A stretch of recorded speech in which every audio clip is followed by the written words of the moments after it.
জামুগুৰিহাটৰ উত্তৰাঞ্চলত বন্যহস্তীৰ সন্ত্ৰাসত এতিয়া সাহসে কৰিব লগা হৈছে কৃষক ৰাইজে। নামেৰি ৰাষ্ট্ৰীয় উদ্যানৰ পৰা খাদ্যৰ সন্ধানত নিশা হ'লে ওলাই আহে ৬০ৰ পৰা ৭০জনীয়া এটা বনৰীয়া হাতীৰ জাক। এই বনৰীয়া হাতীৰ জাকটোৱে কৃষকৰ খেতিডৰা নষ্ট কৰাৰ লগতে শাক-পাচলি খায়ো নষ্ট কৰে। সোমবাৰে নিশাও মদন গছনেট চম্ভু শৰ্মাকে ধৰি কেইবাগৰাকী কৃষক ৰাইজৰ ধানৰ কঠীয়াতলি নষ্ট কৰাৰ সমান্তৰালভাৱে জিকা, তিয়ঁহ, বেঙেনা, গোমধানকে ধৰি বিভিন্ন খেতি তহিলং কৰে হাতীৰ জাকটোৱে। বনৰীয়া হাতীৰ উপদ্ৰৱ ৰোধ কৰাৰ ক্ষেত্ৰত শীঘ্ৰে প্ৰয়োজনীয় ব্যৱস্থা গ্ৰহণ কৰিবলৈ স্থানীয় ৰাইজে বন বিভাগৰ ঊৰ্ধ্বতন কৰ্তৃপক্ষক দাবী জনাইছে।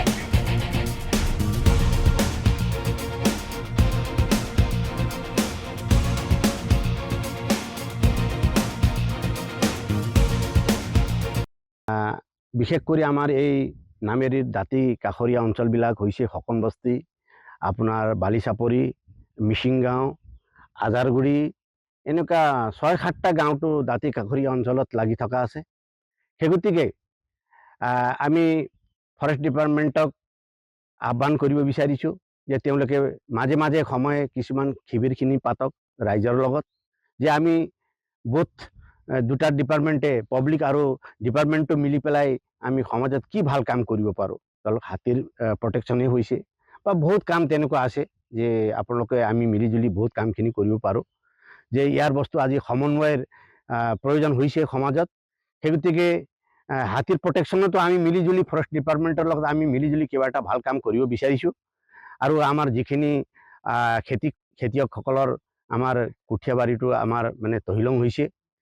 এইবিলাকৰ বিষয়ে যদি তেনেকুৱা ক'ৰবাত খুটীয়া থোৱা ব্যৱস্থা যদি আছে, সেইখিনি ব্যৱস্থাখিনি আমি কৰোঁ। কিমান মান নষ্ট হৈছে? আমাৰ ধৰক ৩০০-৪০০ বিঘামান কঠীয়া মাটিৰ মানে যিখিনি কঠীয়া আমাৰ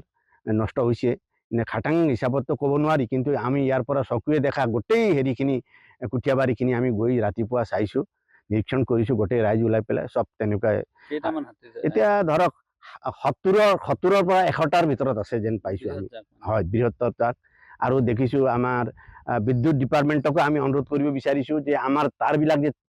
তলত পৰি আছে, এই তাঁৰবিলাক তেখেতসকলে এই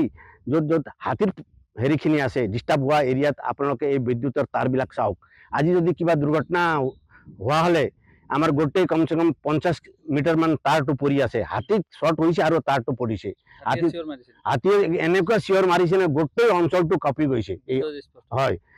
বিদ্যুৎ কাৰেণ্টৰ হেৰি স্পৰ্শ হৈ কিনি। সেই গতিকে আমি এই ডিপাৰ্টমেণ্টক কাৰেণ্ট ডিপাৰ্টমেণ্টক অনুৰোধ কৰিব বিচাৰিছোঁ, আপোনালোকে অতি সোনকালে এই কাৰেণ্টটো পৰি থকা আছে তাঁৰবিলাক আপোনালোকে এই বিদ্যুতৰ তাঁৰবিলাক উঠোৱাৰ ব্যৱস্থা কৰক।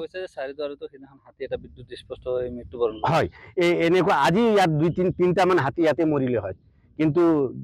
হেৰি ভাগ্য ভাল যে হাতীটো যেনি তেনি উঠিছে। হয়, ৰাতিপুৱালৈকে আমাৰ গোটেই ৰাইজ আছে। ৭টা বজাত তেখেতে ক'লে নহয় ৭টা বজাত আমি হাতীটো খেদিছোঁ। সেই গতিকে আমি ডিপাৰ্টমেণ্টৰ লগতে চবকে ধন্যবাদ দিব বিচাৰিছোঁ যে আমাৰ যিখিনি হৈছে সেইখিনি আপোনালোকে চিন্তা কৰক। আৰু মই আমাৰ মাননীয় নতুনকৈ নিৰ্বাচিত হোৱা বন মন্ত্ৰী মল্ল বৰুৱা ডাঙৰীয়াৰ লগতে আমাৰ মৰমৰ বিধায়ক শ্ৰীযুত পদ্মা হাজৰিকাক মই তেখেতক আদৰি আনিবলৈ মই অনুৰোধ কৰিছোঁ ৰাইজৰ হৈ কিনি, যে জয়ন্ত মল্ল বৰুৱা ছাৰেও আমাৰ ইয়াত আহি কিনি চাওক যে আমি নিচেই জংঘলৰ দাঁতি কাষৰী অঞ্চলত বসবাস কৰা লোক হয়, কৃষক ৰাইজ, দুখীয়া কৃষক ৰাইজ। সেই গতিকে তেখেতকো আমি ইয়াত আহিবলৈ কাতৰ অনুৰোধ কৰিছোঁ ৰাইজৰ ফালৰ পৰা, যে জয়ন্ত মল্ল বৰুৱা ডাঙৰীয়াও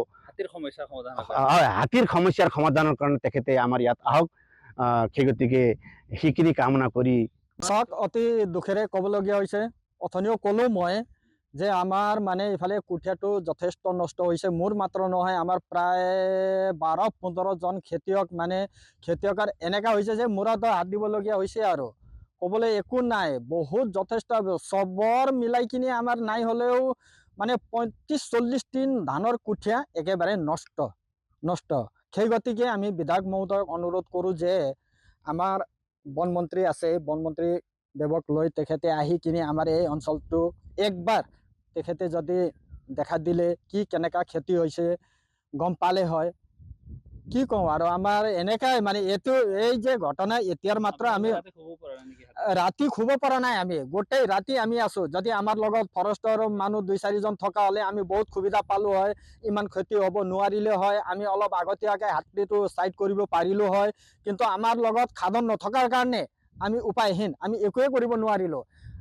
চকুৰ আগত হাতী আছে আমি চাই আছো নিজৰ খেতি কৰি আছে যোগাযোগ কৰিছো কিন্তু তেনেকা সময়মতে আমি সুবিধা পোৱা নাই আৰু বন বিভাগৰ পৰা আমি সময়মতে তেনেকা সুবিধা নাপালো আমি ফোন কৰিছিলো ফোন ৰিচিভ হৈছে জায়গাটো সুধিছে অমুক জায়গা বুলি আমি ক'লো ঠিকে আছে আমি আহি আছো বুলি ক'লে চাওঁতে 2-3 ঘণ্টা আমি ৰখিলো উপায় নাই একেবাৰে ৰাতিপুৱা ক'লো মই ৰাইজে আছে ৰাতিপুৱা 7টা বজাত আমি যেনে তেনে আমাৰ গাঁৱলীয়া হিচাপে গুলটি মাৰি কিবা কৰি কিনি আমি হাতীটো ওলাব যেন তেন সক্ষম হলো আৰু এতিয়া মই আহ্বান জনাব বিচাৰো যে আমাৰ বন বিভাগে আমাৰ ইয়াত আহি কিনে কমসে কম আমাৰ ৰাইজৰ লগত তেখেতে যদি যোগাযোগ কৰে আমি ৰাইজও আছো ৰাইজ তেখেতক আমি সম্পূৰ্ণ সহায় কৰি আগতেও কৰি আহিছো আমি কিন্তু এতিয়া মানে বৰ্তমান বন বিভাগৰ আৰু আমাৰ ৰাইজৰ মাজত একেবাৰে যোগাযোগটো কম হোৱাৰ কাৰণে আমাৰ এই ক্ষতিটো হ'ব পাইছে যদি মাজে মাজে বন বিভাগে আহি কিনে আমাৰ ইফালে আহি কিনে ৰাইজৰ আগত কি আছে কেনেকা আছে হাতীৰ ইফালে উপদ্ৰৱ কেনেকা কি যদি আমাক সোধে তেতিয়াহ'লে হাতীৰ বিষয়ে আমি সম্পূৰ্ণ সিহঁতক কৈ দিলো হয় আচ্ছা আজি 4-5 দিনৰ আগত এই যে আমাৰ জিয়া ভৰলি কাষত যে তাত কিমান ডাঙৰ এটা হাতীৰ জাক আছিল এই জাকে যদি গাঁৱত সোমাই কি কৰিব নোৱাৰে আপোনালোকে নিজে চিন্তা কৰক প্ৰায় 70টাৰ পৰা 100টা হাতীৰ জাক যদি গাঁৱত সোমাই তেতিয়াহ'লে কি হ'ব আপোনালোকে চিন্তা কৰক এতিয়াতো আমাৰ ৰোৱনি দিয়া নাই খালি কুঠিয়াই থৈছো কুঠিয়া থোৱাৰ লগে লগে যে এনেকা কণ্ডিশ্যন তেতিয়াহ'লে আমি খেতিটো কৰিব নোৱাৰো খেতি আমি নকৰো আৰু আমাৰ যে ল'ৰা ছোৱালীয়ে কি খাব কি কৰিব আমাক মানে এতিয়া মহা চিন্তা হৈছে যে আমি নিজৰ ল'ৰা ছোৱালীক পঢ়ো কেনেকে আমিতো খেতিটো কৰিব নোৱাৰো ইচ্ছা কৰো খেতি কৰিবৰ কাৰণে ইচ্ছা কৰো কিন্তু হাতীৰ উপদ্ৰৱৰ কাৰণে আমি কৰিব নোৱাৰো সেই গতিকে মই সকলোকে আহ্বান জনাওঁ আমাৰ ৰাইজকো আহ্বান জনাওঁ আচ্ছা কথা এটা ক'বলৈ মই বিচাৰিছো এই যে য'ত হাতী মানে আজি ৰাতি আহি থাকিলে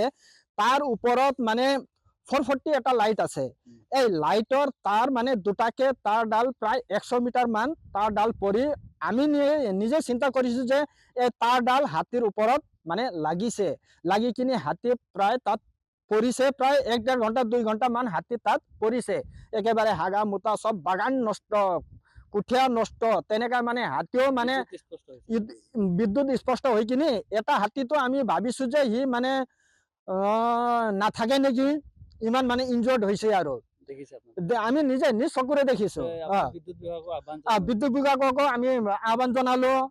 জনাইছো আৰু ৰাতিপুৱাই আমি লাইনমেনক খবৰ কৰিলো লাইনমেনৰো আমি সমৰ্থন পুৰা পালো একদম ৰাতিপুৱাই 7টা বজাত লাইনমেন আহি কিনি চাইছে পৰিস্থিতি চাইছে লাইটটো কাটি কিনি গৈছে আৰু লগে লগে আমি মিডিয়াক খবৰ কৰিলো আমাৰ মিডিয়াৰ বন্ধুবিলাক ইমান সোনকালে যে আহিছে আৰু আহি কিনি আমাক ইমান সমৰ্থন কৰিছে যে আমি বহুত ভাল পাইছো আমি আশা কৰো যে আগন্তুক দিনতো যদি এনেকা অসুবিধাত আমি যাকো মানে বিশেষকে মানে হেৰি কৰো তেখেতসকলে আমাৰ লগত যোগাযোগ কৰে এই বুলি